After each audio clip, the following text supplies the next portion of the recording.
या फिर घर में क्लेश बना हुआ है या घर में बीमारियां बढ़ी हुई है, तो एक काम करना प्रारंभ कर दो। शिव जी के मंदिर में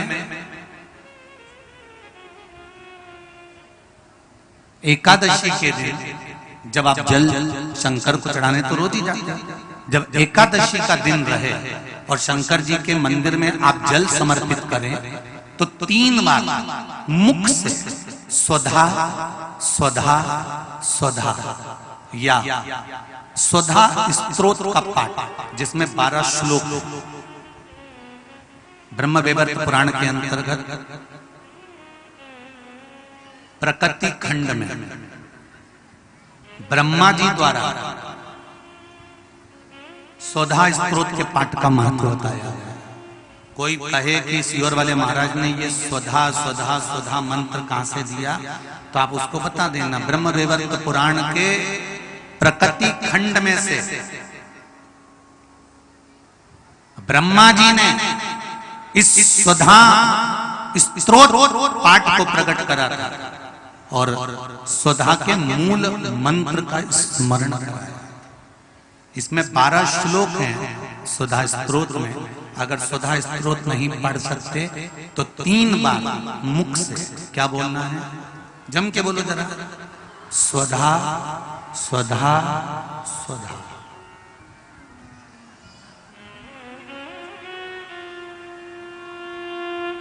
पीछे धा है, हा नहीं तो तुम स्वाहा स्वाहा स्वाहा कर। पीछे क्या है, धा, धनुष वाला। फिर से एक बार बोलिए 3 बार, स्वधा स्वधा स्वधा। और एक बात और ध्यान दीजिएगा,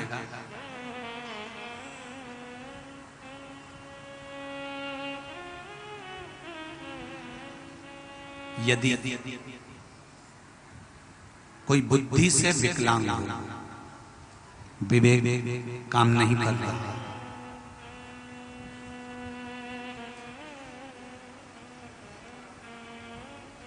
अगर विवेक काम ना कर रहा हो, माइंड से कोई कमजोर हो, तो जब स्वधा के नाम से आप शंकर भगवान को जल समर्पित करें, स्वधा स्वधा कहकर उस जल को समर्पित करें, तो पितरों का स्मरण कर कर वही स्वधा को समर्पित किया गया जल, जिसको विवेक की तकलीफ होती है, बुद्धि की तकलीफ होती है, अपने पितरों का, अपने पूर्वजों का स्मरण कर कर उस जल को उस विवेकहीन व्यक्ति के दोनों भुकुटियों के पास में लगा देना चाहिए थोड़ा सा। जैसे एक पत्र में आया है,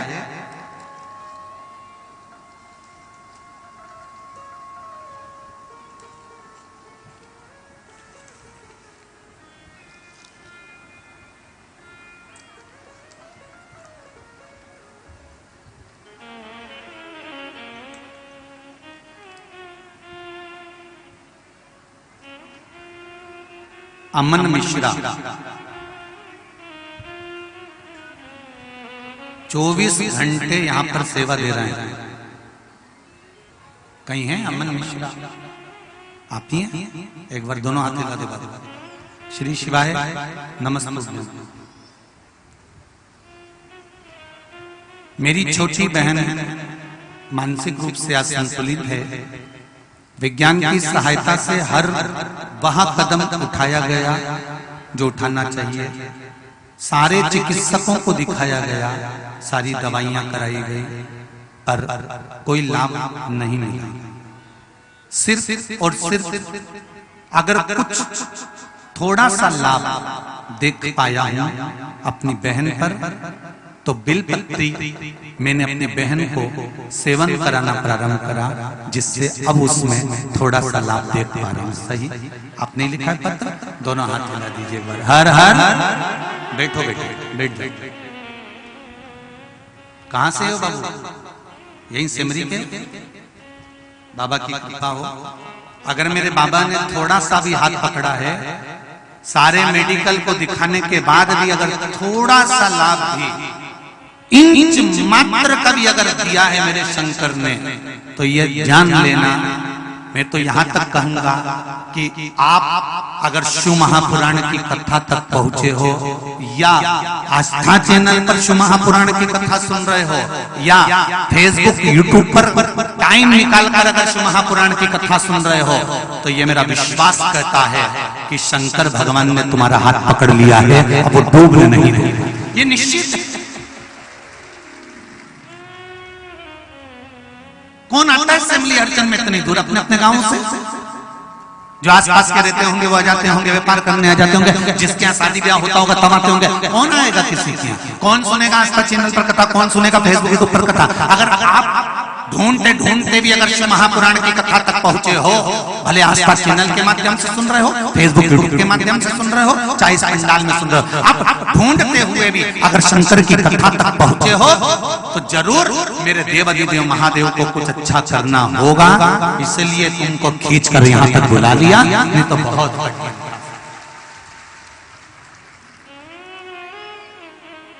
कहीं मेरे देवाधिदेव महादेव को करना होगा। इंच मात्र भी अगर थोड़ा सा भी उसने हाथ पकड़ा है, तो वो कृपा जरूर करेगा, वो जरूर कृपा करेगा।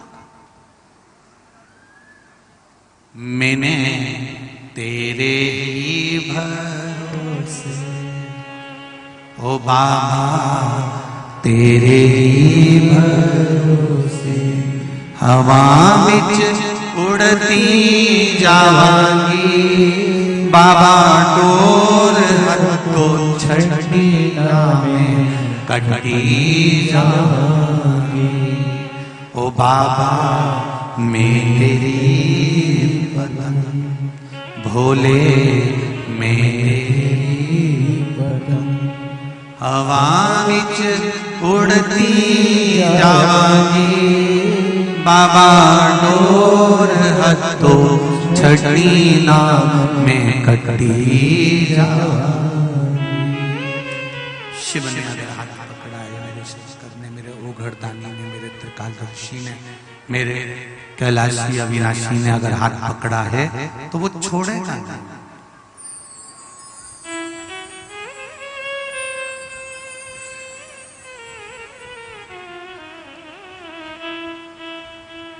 एकादशी के दिन अगर जल चढ़ाने जाओ तो 3 बार मुख से बोलिएगा, फिर से बोलो एक बार, स्वधा स्वधा स्वधा।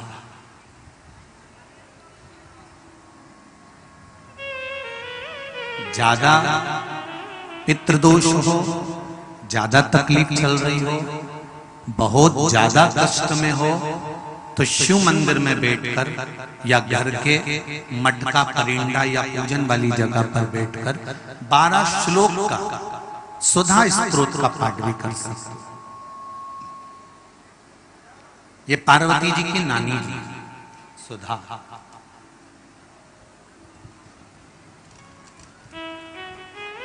जो भगवान शिव का अभिषेक करना, पूजन करना, अर्चना करना, मंत्र जाप करना, स्मरण करना, नित्य प्रति शिव पूजन में डूबी रहना, इनका एक एक काम था। थी पितरों की पत्नी,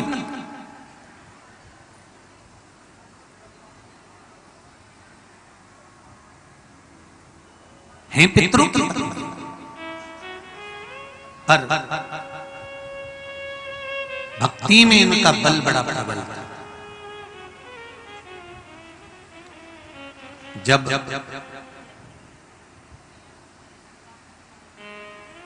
मैनावती के गर्भ से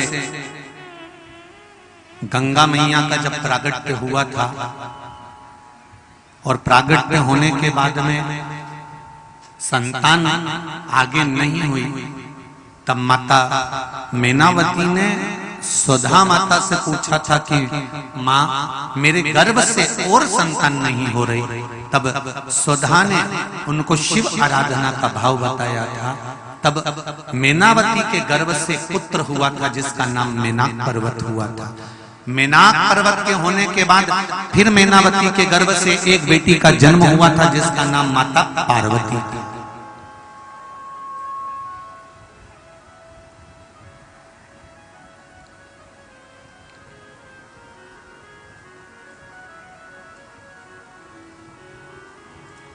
तब उनका नाम माता पार्वती। और माता पार्वती की तब साधना का बल इतना प्रबल था, इतना बल प्रबल था। माता पार्वती जी ने अपनी नानी से जो सीखा था, स्वधा माता से जो सीखा था, शिव आराधना का जो भाव माता पार्वती सीख कर बैठी थी, वो माता पार्वती जी ने शंकर की इतनी आराधना करी, इतनी आराधना करी कि देवाधिदेव महादेव के साथ में माता पार्वती जी का मंगल विवाह हुआ। ये स्वधा से सीखा था। हमारे घर के बच्चों को कोई दूसरा सिखाने वाला नहीं मिलेगा। हमारे घर के बच्चों को हमें सिखाना पड़ेगा। सारी दुनिया की गतिविधि तुम्हारे बच्चों को दुनिया सिखा देगी, पर हमारे कुल का, हमारे घर का, हमारे सनातन धर्म का संस्कार हमारे बच्चों को कोई दूसरा नहीं सिखाएगा। सिखाना घर के माता पिता को पड़ेगा, कोई दूसरा नहीं सिखाने वाला। आपके बच्चे को मोबाइल चलाना किसने सिखाया?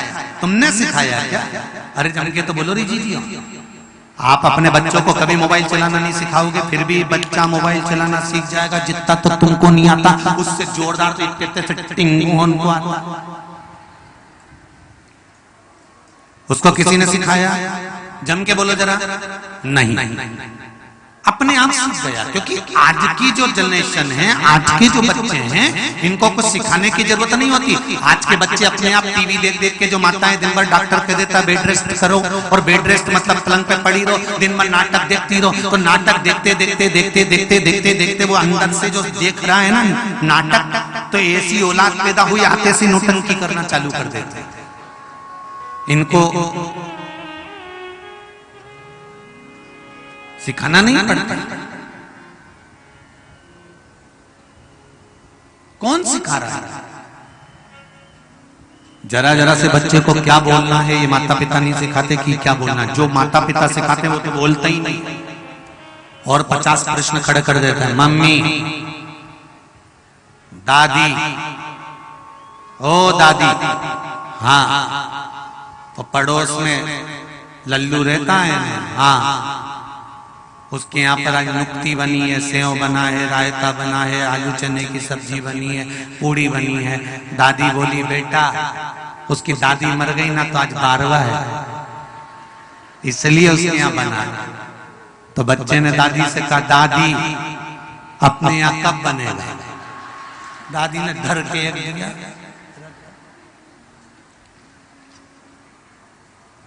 मेरी मारने की प्लानिंग कर रहा है।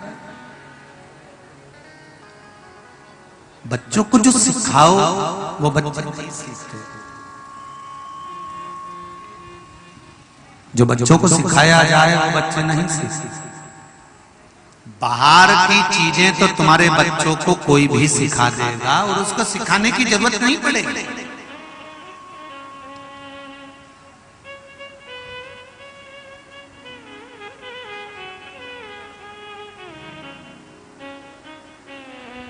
उसको सिखाने की जरूरत नहीं है। बाहर की चीज स्वयं सीख जाए। बच्चों को अगर सिखाना है तो हमारे सनातन धर्म के संस्कार सिखाना पड़ेंगे। बच्चों के हाथ में एक लोटा जल का देना पड़ेगा और कहना पड़ेगा जाओ शिव मंदिर में जाकर एक लोटा जल चढ़ाओ, तब जाकर बच्चे संस्कारवान बनते जाएंगे। और बच्चे अगर संस्कारवान बन गए तो तुम्हें बुढ़ापे में फिर रोना नहीं पड़ेगा और वृद्धाश्रम का मुंह नहीं देखना पड़ेगा। तुम उसी घर में रहोगे जिसमें तुमने संस्कार दिए, जिसमें तुमने संस्कार प्रदान किया, जिसमें तुमने संस्कार प्रदान किया, उसी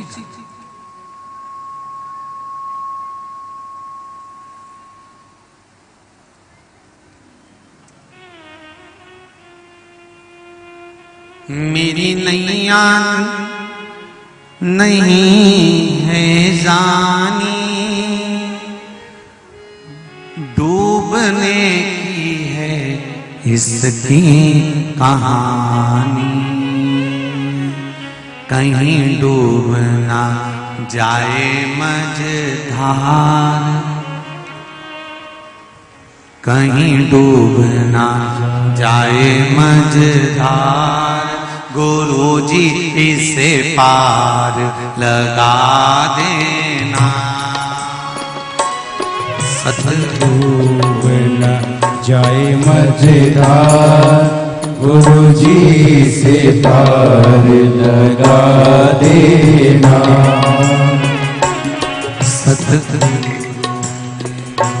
संदेश हरि से जाए सुना देना। सतगुरु मेरो संदेश हरि से जाए सुना देना। दोनों हाथों से ताली सेवा देते बड़े प्रेम से।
घट घट की मेरी नैया बर बीच अटकी। तुम तो जानो गुरुजी घट घट की मेरी नैया भंवर बीच अटकी। तुम तो जानो गुरुजी घट घट की मेरी नैया भंवर बीच अटकी। तुम तो जानो गुरुजी घट घट की मेरी नैया भंवर बीच अटकी। मेरे तुझो नहीं आता गुरुजी से पार लगा देना। मेरे कोई नहीं रे आता गुरुजी से पार लगा देना। तेरी माला जपूंगा दिन रात गुरुजी से पार लगा देना। तेरी माला जपूंगा दिन रात गुरुजी से पार लगा देना। और हाथों से ताली सेवा देते हुए बड़े भाव हरि बोल।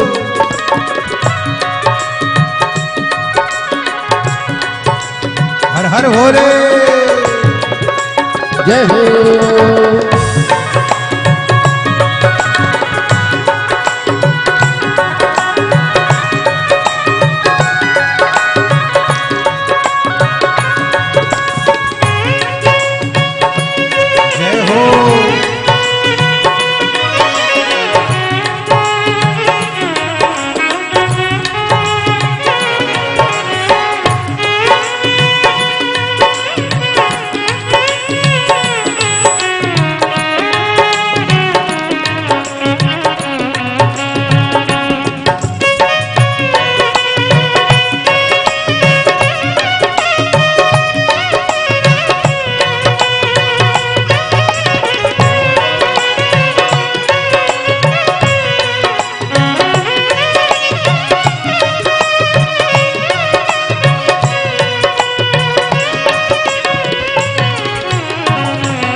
गुरुजी घट घट की मेरी नैया पर बीच अटकी।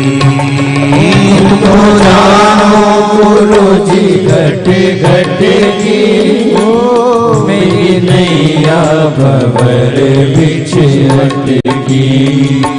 तुम तो जानो गुरुजी घट घट की मेरी नैया भंवर बीच अटकी। तुम तो जानो गुरुजी घट घट की मेरी नैया भंवर बीच अटकी। मेरो जो नहीं रे आधार गुरुजी से पार लगा देना। मेरो जो नहीं रे आधार गुरुजी से पार लगा देना। सतगुरु मेरो संदेह हरि से जाए सुना देना। सतगुरु मेरो संदेह हरि से जाए सुना देना। मेरी नैया पड़ी रे मझधार गुरुजी से पार लगा देना। मेरी नैया पड़ी है मझधार गुरुजी से पार लगा देना। बड़े आनंद के साथ दोनों हाथों से ताली से बजाओ। हर हर महादेव।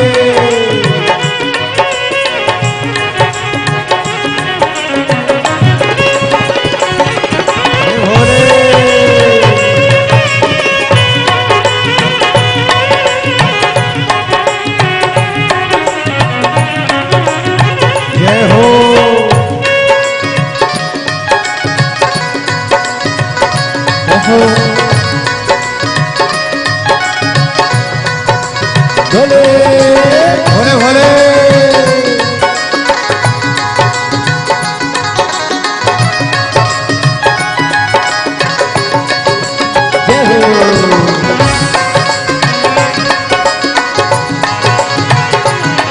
हर हर महादेव।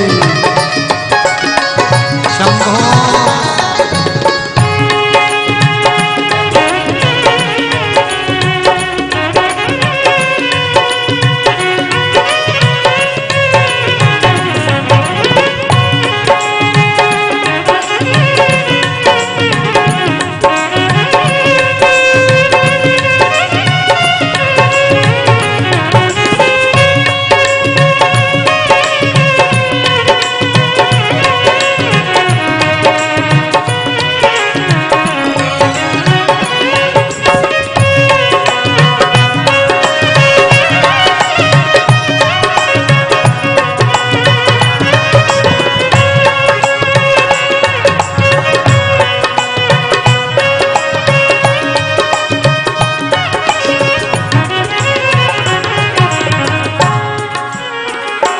मेरी नाव बड़ी है पुरानी डूबने की है इसकी कहानी।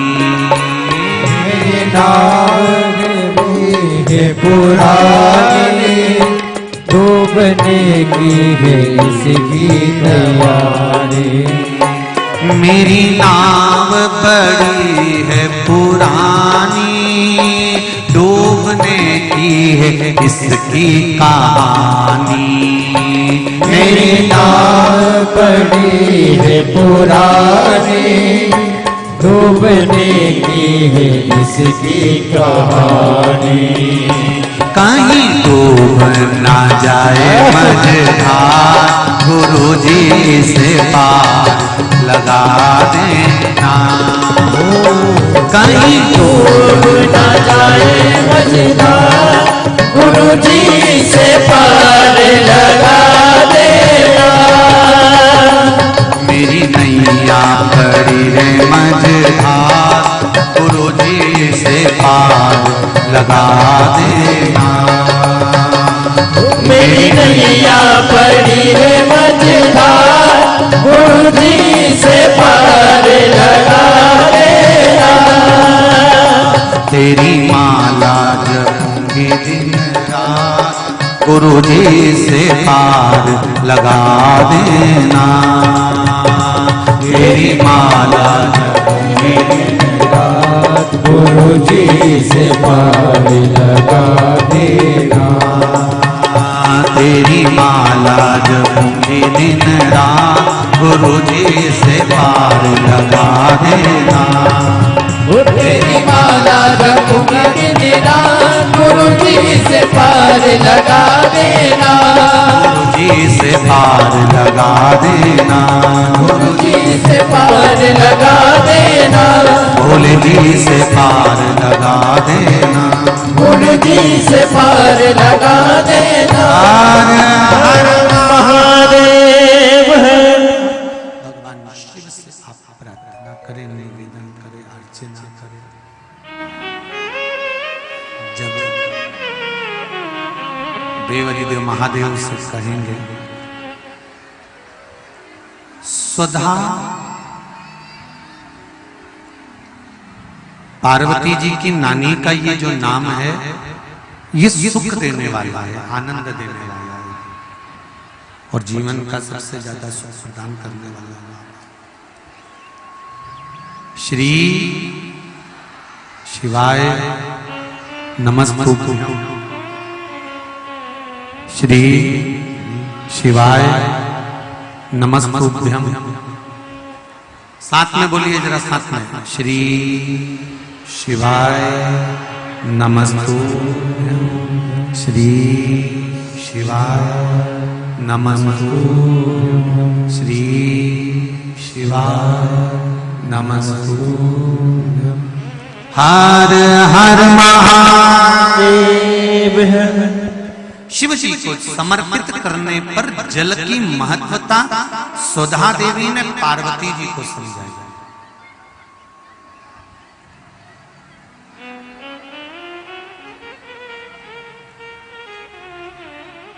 शंकर के जो उपासक होते हैं,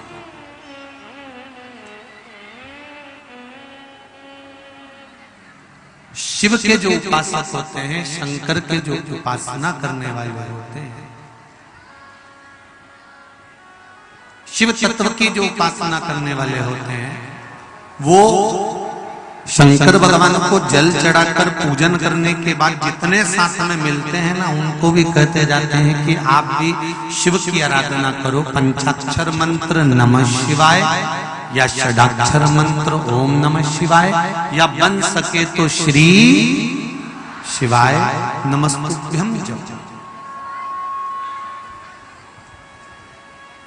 पर जपो जरूर, स्मरण जरूर करो।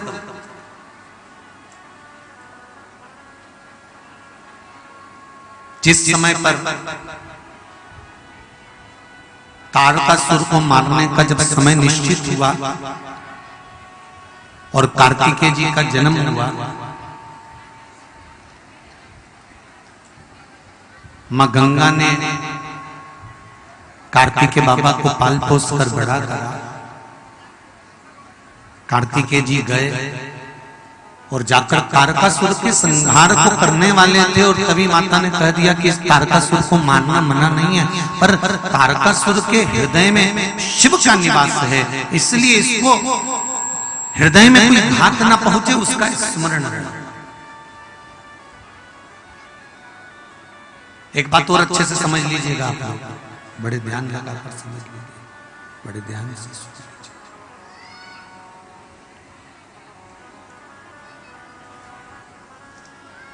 शिव मंदिर जाने वाला, शंकर जी के ऊपर जल चढ़ाने वाला, या वर्ष में एक बार शंकर भगवान को धतूरा चढ़ाने वाला, आप रोज नहीं मिले तो कम से कम वर्ष में एक बार, साल भर में एक बार शंकर भगवान पर धतूरा चढ़ाने वाला या जल चढ़ाने वाला या शिव का गुणगान गाने वाला, शिव स्मरण करने वाला एक चीज का अंदाजा लगा कर रखे कि तारकासुर का वध स्वयं कार्तिकेय महाराज कर रहे हैं, परंतु हृदय में घात नहीं कर रहे, क्योंकि उसके हृदय में शिव का निवास है।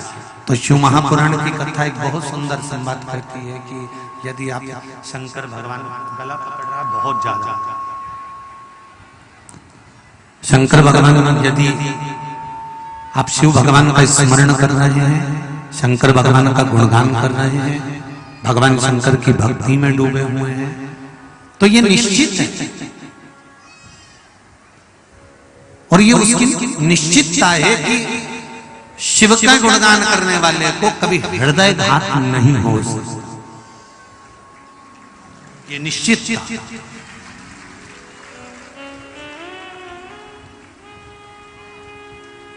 बस आप शिव की भक्ति में डूबे। एक बहुत सुंदर बात कही जाती है, आप लोगों को ध्यान में होगा कि जिसको हार्ट अटैक आता है, जिसको अटैक आता है तो डॉक्टर कहते हैं थोड़ा दिल खुश रखो, मन अच्छा रखो, चिंता फिक्र मत करो, टेंशन मत लो, फुल एंजॉय, फुल जीवन जियो। उसका मतलब क्या होता है कि अपने दिल को, अपने मन को, अपने चित्त को, अपनी वृत्ति को, अपने हृदय को कहीं ना कहीं लगाएं, सत्संग में लगाएं, पूजन में लगाएं, भजन में लगाएं, कीर्तन में लगाएं, स्मरण में लगाएं, छोटे बच्चों में लगाएं। इस मन को कहीं ना कहीं लगाना है। तो हमारा हिंदू धर्म, हमारा सनातन धर्म यही तो कहता है कि इस चित्त वृत्ति को, इस मन को, इस हृदय को हम भगवान की भक्ति में क्यों ना लगा दें, हम भगवान के स्मरण में क्यों ना लगा दें।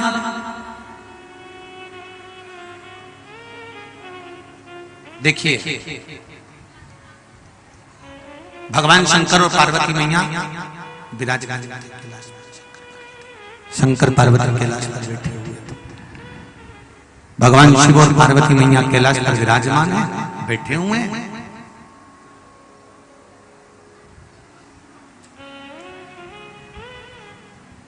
बहुत भीड़ हो रही है, अपार भीड़, संत साधु बैरागी त्यागी सब शिवजी से मिलने के लिए आए, सब शंकर भगवान से मिलने।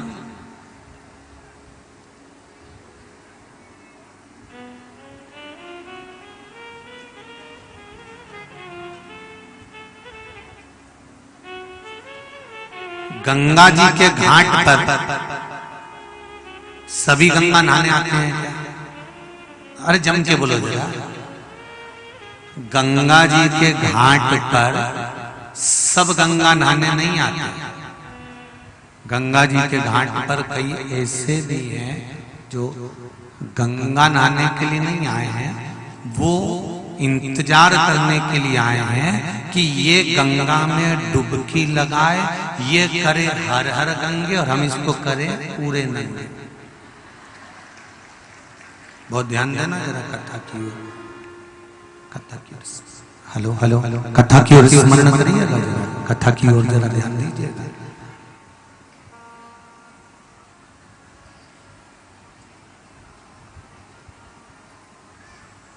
सब गंगा नहाने आए क्या?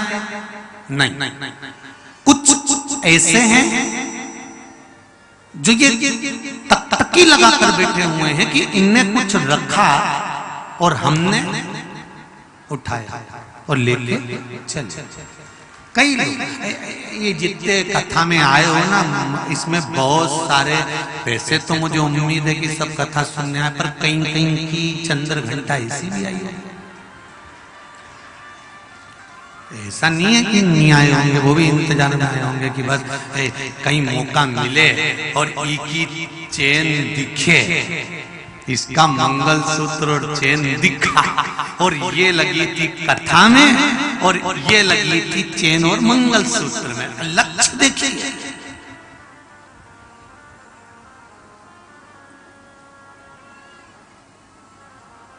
और दोनों के पूर्वज ऊपर बैठे हैं। जो कथा सुन रहा है उसके भी पूर्वज बैठे हैं और जो चोरी कर रहा है उसके पूर्वज भी बैठे हैं। कथा सुनने वाले के पूर्वज ऊपर बैठकर आशीर्वाद दे रहे हैं, वाह वाह बेटा बहुत सुंदर कार्य करा कि तू भगवान की कथा में पहुंच गई और तूने अपना जीवन आनंदित कर लिया, 7 पीढ़ी को तार दिया, 71 पीढ़ी को तार दिया। आपके पूर्वज आपको आशीर्वाद दे रहे हैं। और चोरी करने वाले के भी पूर्वज ऊपर बैठे हैं और ऊपर बैठे बैठे कोस रहे हैं, अगर चोरी ही करना थी तो कहीं दूसरी जाके कर लेते, दूसरी जगह चले जाते, कथा ही मिली थी चोरी करने के लिए, सारे कुल को डुबो दिया, 71 पीढ़ी को उठाकर फिर नरक में पटक दिया। अगर चोरी करना थी तो नर्मदा का घाट मिला था, चोरी करना थी तो क्या गंगा का घाट मिला था, चोरी करना थी तो क्या कथा सत्संग स्मरण मिला था, कहीं दूसरी जगह चोरी कर लेते, दुनिया में ढेर सारी जगह वहां चले जाते। पर चोरी भी करना थी तो कहां चोरी करी, कथा में जाकर, गंगा के घाट पर, नर्मदा के घाट पर, तीर्थ में जाकर, मंदिर में जाकर, देवालय में जाकर, कहीं और जगह चले जाते। जैसे आपने कथा सुनकर अपनी 71 पीढ़ी को पार उतार दिया, चोरी करने वाला व्यक्ति जब किसी धर्म की जगह पर चोरी करता है तो वो अपनी 71 पीढ़ी को ले जाकर कुंभी पाक नरक में पटक देता है। एक नरक नहीं, 94 नरकों में ले जाकर पटक देता है कि यहां पटक दिया जाए। सब आते हैं कथा में, हर तरह का व्यक्ति कथा में आता है। तो यहाँ माता पार्वती जी ने शिव जी से कहा कि आप रोज प्रतिदिन सत्संग करते हो, रोज प्रतिदिन कथा करते हो, रोज प्रतिदिन भगवान का भजन करते हो, रोज प्रतिदिन स्मरण करते हो, तो अब मैं इतने लोगों को देख देख कर यति मुनि ये सब वैरागी त्यागियों को आप सुनाते हो, एक बार मुझको भी कथा सुना दीजिए। शंकर भगवान ने कहा चल चल मैं तुझे अभी सुना देता।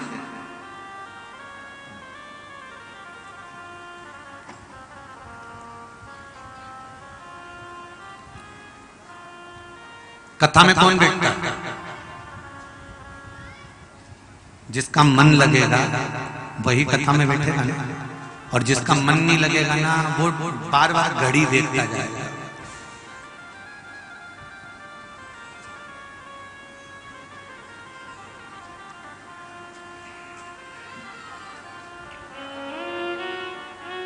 कहीं कुछ कहीं कुछ कहीं कुछ, मन नहीं होगा ना तो कथा में चित्त नहीं होगा, तो कथा में मन नहीं लगेगा, तो उसका मन लगेगा ही।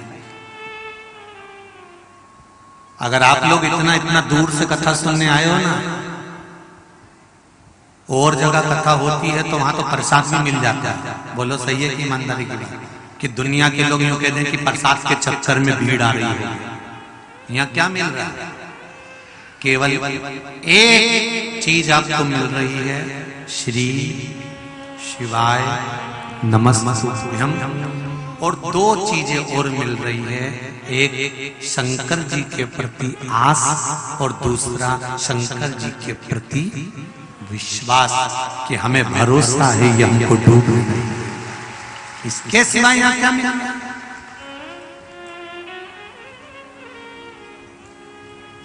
लगातार आस्था चैनल पर कथा चल रही थी, कल कथा विराम हो जाएगी। विराम होने के बाद 10-15 दिन तक कथा फिर टीवी पर नहीं आएगी। 10-15 दिन खूब प्रेम से चैन की नींद, खूब शादी ब्याह जहाँ करना कर लेना। उसके बाद फिर कथा चालू होगी हैदराबाद से, 25 मई से प्रारंभ होगी, वही दोपहर में, वही करीब 2 बजे का समय का जैसा होगा कल बता दिया जाएगा। क्योंकि लगातार आपने इतनी कथाएं सुन ली है आस्था चैनल पर, फेसबुक, यूट्यूब पर और अन्य जगह। अब अगली कथा फिर हैदराबाद से 25 मई से। पार्वती जी ने शिव जी से कहा मुझे कथा सुना। शंकर भगवान कहने लगे चल। धर्म पत्नी का चेहरे पर अगर प्रसन्नता होती है, धर्म पत्नी के चेहरे पर अगर रौनकता होती है, धर्म पत्नी के चेहरे पर प्रसन्नता होती है, मेकअप की नहीं, फैशन डिजाइन की नहीं, दिल से अगर धर्म पत्नी के हृदय में प्रसन्नता है तो पति दुकान से आएगा आपके पास में बैठकर आधा घंटा, 1 घंटा अच्छी बात करे और पत्नी के चेहरे पे पहले से जैसे हमारे यहाँ वो बड़ा वाला खीर का भगोना होता है उसको उल्टा कर दो, वैसा मुंह बंडा बनाकर अगर धर्म पत्नी बैठी रहे भगोने की तरह तो पति कोई स्नेह की बात करेगा? अरे बोलो तरी जी करेगा? नहीं। आते से ही फोन लगाते से ही तुमने उसको अगर प्रश्न परोस दिया, कहाँ हो, कितनी देर में आ रहे हो, आते आते जरा सब्जी मंडी होती आ जाना, आधा किलो गिलकी ले आना, और सुनो वो बच्चों की दवाई का मैंने पर्चा भेजा था तुम्हारे पास मिल गया था तुमको? हाँ आओ तो मेडिकल पे से होते हो आना। और सुनो अब एक चीज के लिए तूने फोन लगाना था कि गिलकी मंगवाना है, पर 4 बार बोल दी सुनो मेडिकल पे से सामान लेते आना, सुनो सुनो एक बार और सुन लो, वो वहां पर वो मेरी साड़ी पड़ी है तुम ले आना उठा के, और सुनो सुनो तो फोन काट दिया, फिर वापस लगा दिया। अब पति घर पर आया, पहले तो दुकान की आदि चिंता टेंशन, काम पूरा करा, व्यापार चलाया, नौकर आए चाकर आए नहीं आए सब साधा, आते आते कम से कम तुम्हें एक बार प्रेम से तो कह देना था देखो भोजन तैयार है, थोड़ा जल्दी आ जाना, अच्छे से प्रेम से स्नेह से जो आपको भाता है वो मैंने बनाया है। एक बार दिल से अगर ये बात कह देती तो पति को भी लगता कि मुझे घर जाकर भोजन करना है।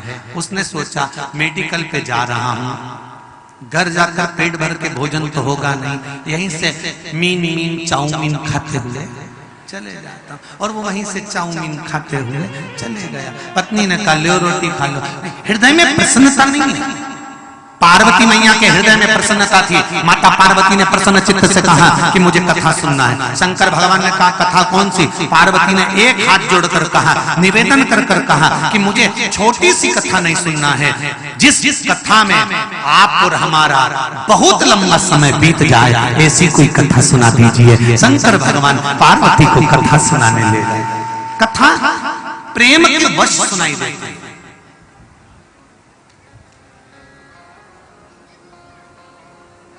पति आया और पत्नी ने अपनी कथा सुनाना चालू कर दी। तुम्हारी मम्मी बस बड़ी बड़ी को पूछ दिन भर 24 घंटा, उनको तो केवल एक ही एक दिखते और उन्हीं के बच्चे दिखते हैं। छोटे के बच्चे दिखेंगे, बड़े के दिखेंगे, मंजिले के दिखेंगे, संजिले के दिखेंगे, मुझे जरा सा ध्यान नहीं देती। तुम्हारी मम्मी, तुम्हारा पापा ऐसे, तुम्हारी मम्मी ऐसी, तुम्हारा भाई ऐसा, तुम्हारा कुटुंब ऐसा, तुम्हारी बहन ऐसी। जब फोन लगाती है कुछ ना कुछ भड़का देती है, आग लगा देती है। बस सो जो चालू हुई, फिर उस बात के पीछे जब तक क्या विचार है, लड़ाई नहीं हो जाए तब तक रात्रि को, फिर वो जब लड़ाई हो जाती है तब जाकर फिर सोते हैं, सवेरे उठते हैं, फिर वही रामलीला नौटंकी महाभारत चालू हो जाती है। निवेदन केवल इतना है कि संसार के मनुष्य को प्रेम और स्नेह देने का प्रयास करिएगा। मेरी माता पार्वती ने शंकर जी से कह दिया, जिस कथा में खूब लंबा समय निकले वो कथा कहो। शिव जी पार्वती को नंदी पर बिठा कर ले गए, कथा सुनाना प्रारंभ करा। नंदी से कहा अब पति और पत्नी जब बात कर रहे हैं तो नंदी तुम बाहर हो जाओ। नंदी को बाहर कर दिया, नंदी को बाहर, नंदी बाहर हो गया। सुनो नंदी, अब हम बात करें ना, कथा चले, किसी को अंदर मत आने देना। नंदी ने मना कर दिया, किसी को नहीं आने दूंगा। तभी कथा चालू हुई, उसी समय पर मोबाइल आ गया।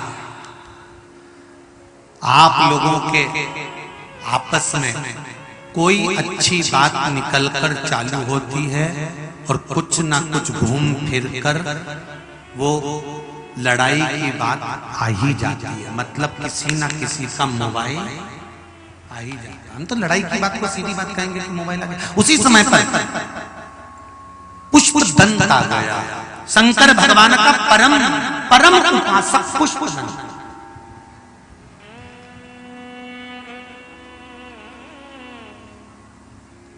अंदर जाने लगा।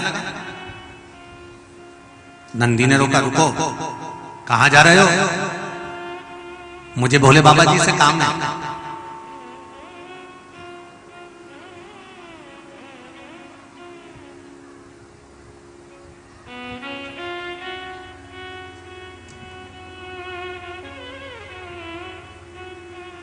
दोनों जब बैठे हैं, पति पत्नी दोनों जब घर में बैठे हैं, एक हाथ जोड़कर निवेदन है पति और पत्नी से, जब कोई बात हो रही हो तो मोबाइल पर ध्यान मत देना।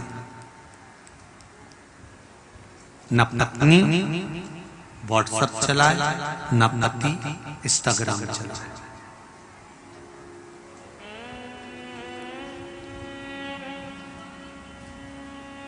पत्नी पति से ज्यादा वैल्यू जब मोबाइल को देने लगती है तो पति भी फिर पत्नी को वैल्यू नहीं दे पाता, और पति भी अगर मोबाइल चला रहा है और पत्नी की बात पर कोई वैल्यू, कोई भाव नहीं है, तो पत्नी भी फिर पति को वैल्यू देना बंद कर देती है। जिस समय पर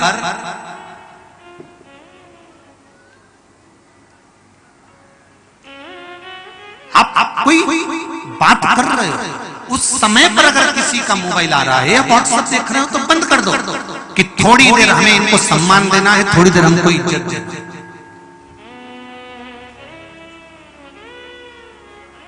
आए हुए अतिथि को सम्मान देने का एक तरीका और बताना चाहूंगा। आए हुए अतिथि को सम्मान देने का एक तरीका और बताऊंगा। कोई नाटक चल रहा हो तुम्हारी टीवी पर, कोई मैच चल रहा हो तुम्हारी टीवी पर, कोई गेम चल रहा हो तुम्हारी टीवी पर, कोई सीरियल चल रहा हो तुम्हारी टीवी पर, और कोई अतिथि आ गया, जैसे ही अतिथि अंदर आया, आते से बैठा, उसी समय पर रिमोट से तुम्हें टीवी बंद कर देना चाहिए। क्यों? टीवी से ज्यादा सम्मान आए हुए अतिथि को देना चाहिए, तो अतिथि को लगेगा कि मेरे आने से मैं टीवी बंद करी है, मेरी वैल्यू बढ़ाई गई, इज्जत बढ़ाई गई है। मालूम पड़े अतिथि आकर बैठ गए, तुम मैच ही देख रहे हो, 4 ही रन बना है। अतिथि बैठा है, बात कर रहा है, सम्मान कर रहा है, तुम्हारे यहाँ मिलने आया है, बहुत दूर से आया है। आज के जमाने में कोई किसी के यहाँ नहीं जाता साहब। इतनी गर्मी में, भरचक प्रयास में, अगर कोई तुम्हारे यहाँ शादी में, विवाह में, फंक्शन में, कार्यक्रम में, त्योहार पर, रक्षाबंधन पर, दिवाली पर, दशहरे पर अगर कोई मिलने आ रहा है, तो भगवान से प्रार्थना करना कि तुम्हारा दरवाजा परमात्मा की कृपा से अच्छा है, इसलिए लोग मिलने आ रहे हैं। कौन जाता है किसके यहाँ?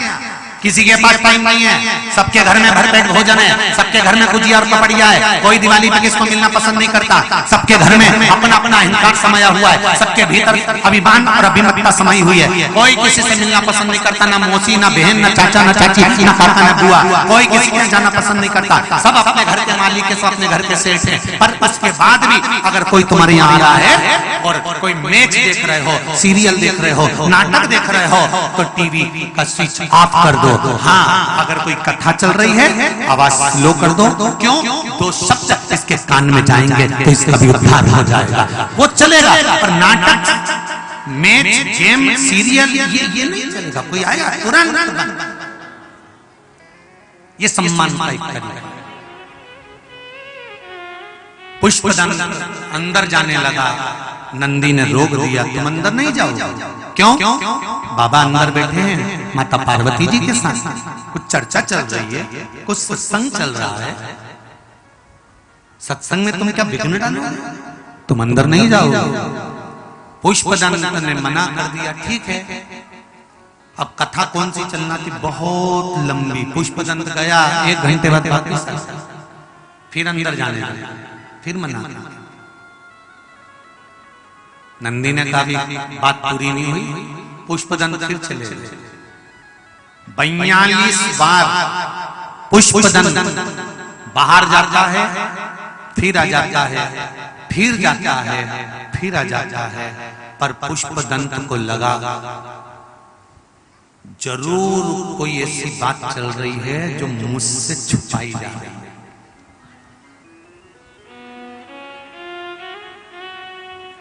जरूर कोई ऐसी बात चल रही है।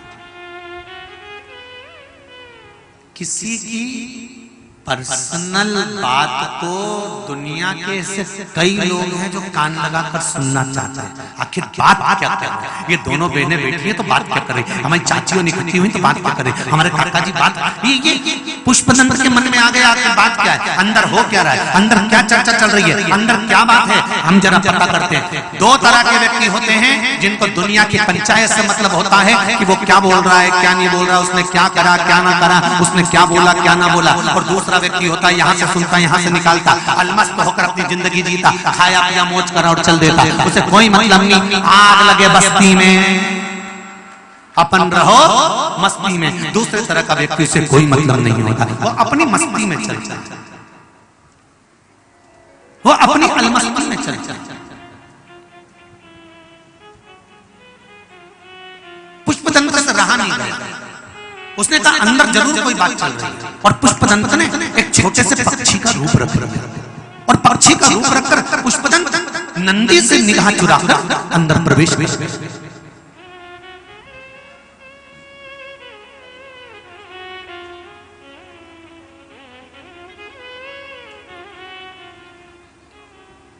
पुष्पदंत ने कथा थोड़ी सी सुनी और थोड़ी सी सुनते से पुष्पदंत शंकर और पार्वती के उस संवाद में इतना खो गया कि उसको ये मालूम ही नहीं पड़ा कि कथा तक समापन हो गई।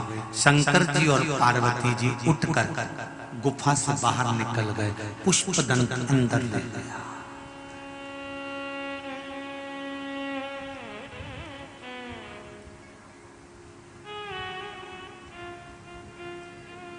पुष्पदंत अंदर ले गया। अब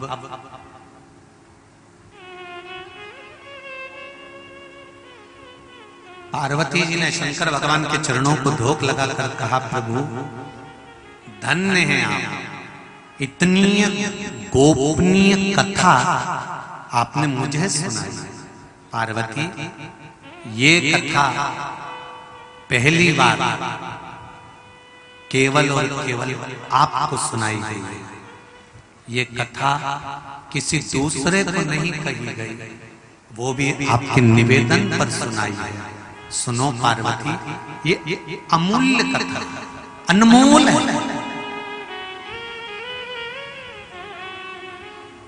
अगर पार्वती आप इस कथा को किसी को दो ना, तो किसी कीमती को ही देना कि जो इसकी कीमत समझ जाए। ठीक, प्रणाम करा, पार्वती जी अपने काम में लग गए। एक दिन पार्वती जी की दोनों दासियां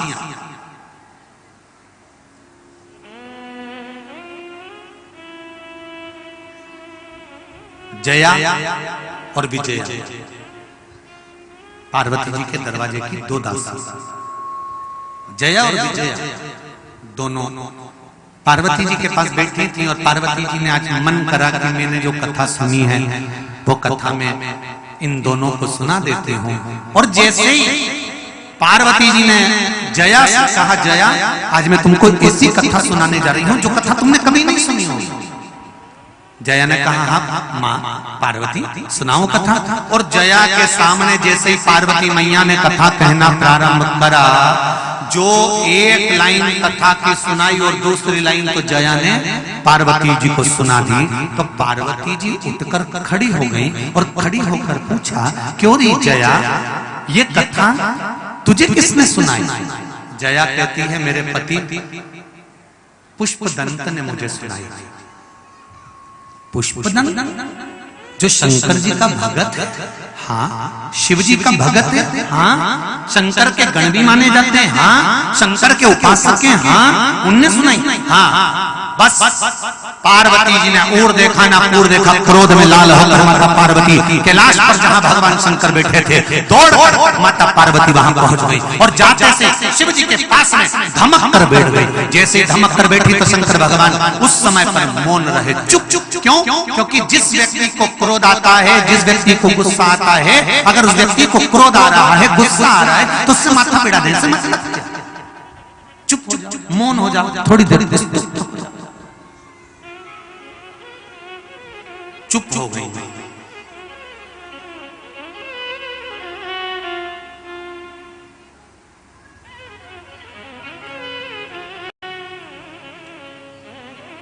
क्रोधी व्यक्ति से बात क्या करोगे?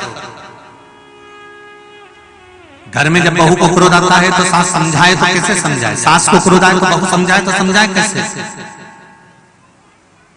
एक पत्नी को पति पर क्रोध आ गया और गुस्से में आकर उसने शब्द कह दिया, तुम तो जानवर हो।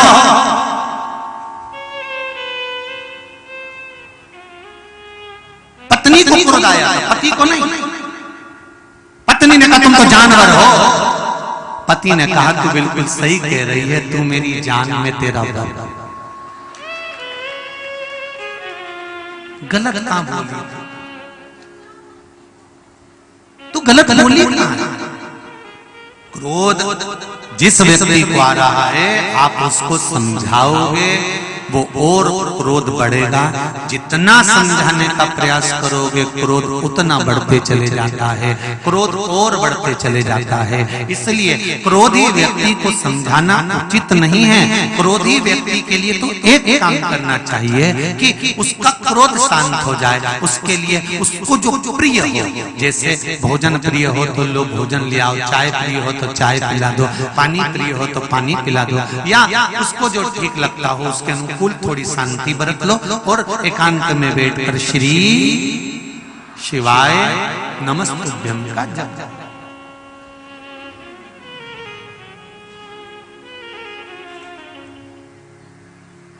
मंत्र की गरिमा को पहचानते हो। मंत्र की गरिमा को जानते हो, उस मंत्र का स्मरण। पार्वती जी धमक कर बैठी, भोलेनाथ जी ने कुछ नहीं बोला। माता पार्वती जी पास में सर की, शंकर जी ने कुछ नहीं बोला। पार्वती जी और पास में खसकी, शंकर भगवान उधर खसक गए।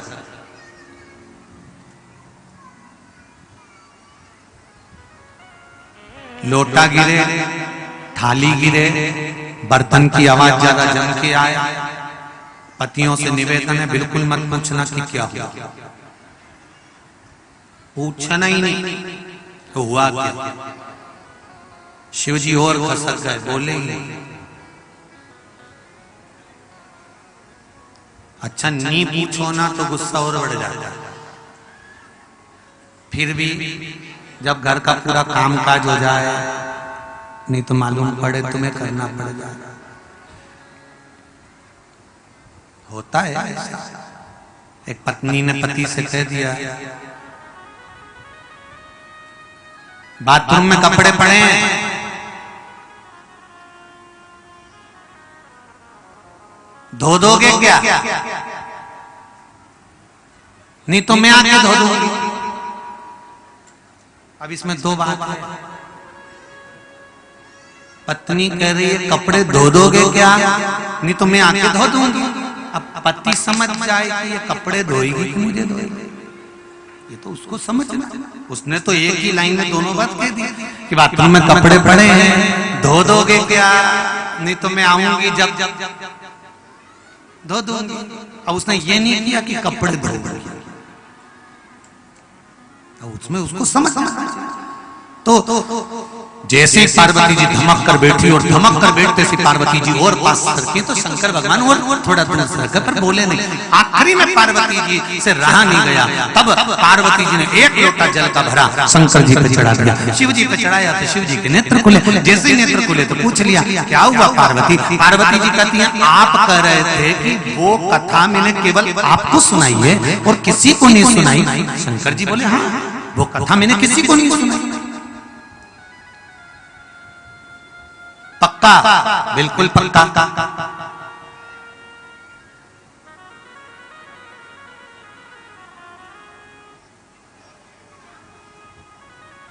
देखो मुझसे छुपाओ मत। शिव जी बोले सत्य कह रहा हूं, वो कथा मैंने किसी को नहीं सुनी।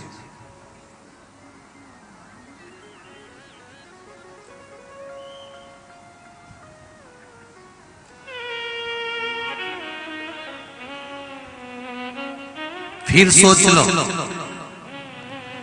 शिव जी बोले तेरे सिवाय उस कथा को मैंने किसी को नहीं सुनाया। पार्वती जी बोली, मैं अपनी सखी सेविका जया और विजया को कथा सुना रही थी। जया ने वो कथा बोलना चालू कर दी। उससे पूछा गया कि तुझे किसने बताया, तो उसने कहा मेरे पति पुष्पदंत ने बताया। वो पुष्पदंत जो आपका सेवक है, आपका उपासक है, आपका भजन करने वाला, आपका कीर्तन करने वाला, आपका स्मरण करने वाला है, उस पुष्पदंत ने अपनी पत्नी जया को कथा सुनाई थी। मतलब आपने पुष्पदंत को सुनाई होगी। शंकर जी ने कहा अब तू चुप हो जा, मुझे देखने दे कि पुष्पदंत के पास वो कथा कैसे पहुंची। शिव जी ने ध्यान लगाया, ध्यान लगाकर देखा तो पार्वती जी ने कहा तू मेरे हाथ पर हाथ रख, मैं तुझे बताता हूँ कि कथा वहां कैसे पहुंची। पार्वती जी ने शिव जी के हाथ पर हाथ रखा और शंकर भगवान ने नेत्र बंद कर पार्वती जी को दिखाया कि जिस समय पर माता पार्वती जी कथा सुन रही थी, पुष्पदंत एक पक्षी का रूप धारण कर उस कोटर में आकर बैठ गया था, इसलिए उसने कथा सुनी। क्रोध आ गया मां और माता पार्वती को क्रोध आया और क्रोध आते से माता पार्वती दौड़ कर गई जया के घर पर। आवाज लगाई, कहां है पुष्पदंत? पुष्पदंत उस समय पर सम्मुख में नहीं दिखा। पुष्पदंत उस समय पर नहीं दिखा। पुष्पदंत का मित्र माल्यवन मिल गया और माल्यावन पुष्पदंत का मित्र मिला तो माल्यावन ने माता पार्वती जी से पूछा, मां आज आप इतना क्रोध क्यों कर रही हो? पार्वती जी ने कहा जिस कथा को मेरे पति ने मुझे सुनाया था वो कथा पुष्पदंत ने चोरी से सुन ली, इसलिए मैं क्रोध में आकर उसको श्राप देने आई हूं। माल्यावन ने कहा, मां आप क्यों श्राप दे रही हो? अब जो हो गया उसको भूल जाओ। इतने में तो मां जगत जननी को और क्रोध आ गया। जैसे अभी आपको कथा में कहा था कि क्रोधी व्यक्ति को अगर समझाओगे तो उसको क्रोध और आएगा। बेटा तू तो समझदार है, बेटा तू तो ऐसी है, और ज्यादा और ज्यादा और क्रोध बढ़ता।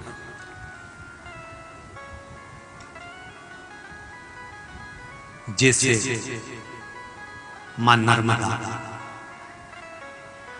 अपनी सहेली को भेजा था परीक्षा करने के लिए और सहेली जो हीला खुद लग गई सोनभद्र से बात करने के लिए, और मां को जब मालूम पड़ा तो कितना क्रोध माता को आ गया कि माता ने नियम ले लिया कि मैं तेरे साथ अब विवाह नहीं करना। चल चली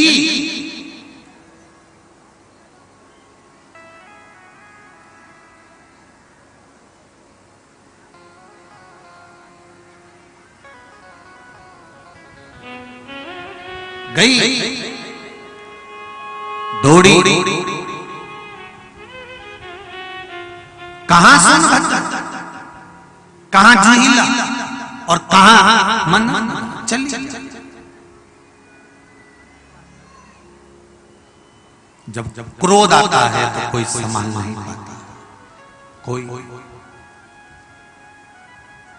क्रोध में आई तो माल्यावन तू तेरे मित्र का साथ दे रहा है, मैं माल्यवन तुझे और पुष्पदंत तुझे दोनों को श्राप देती हूं कि तुम दोनों ये कैलाश धाम छोड़कर, देवलोक छोड़कर मृत्यु लोक में जाकर निवास करोगे। मृत्यु मां हमारा मृत्यु लोक से वापस आगमन कैसे होगा? कहा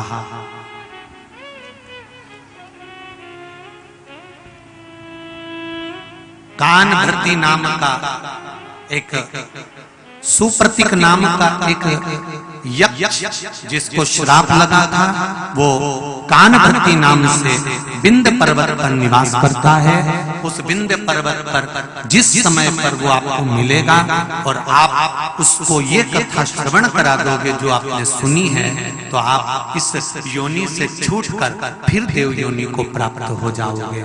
शिव महापुराण की कथा कहती है, वो कौन सी कथा है जिस कथा को स्वयं पुष्पदंत ने, माल्यावन ने कान वृत्ति को सुनाया और कान वृत्ति को सुनाते से ही संसारिक योनि से छूटकर भगवान शंकर के धाम में पहुंच गया। वो कथा कौन सी सुनाई?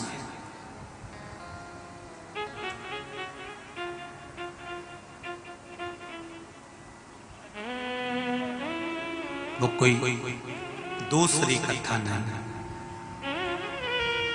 कोई दूसरी नहीं। शिव महापुराण की कथा कहती है भगवान शंकर का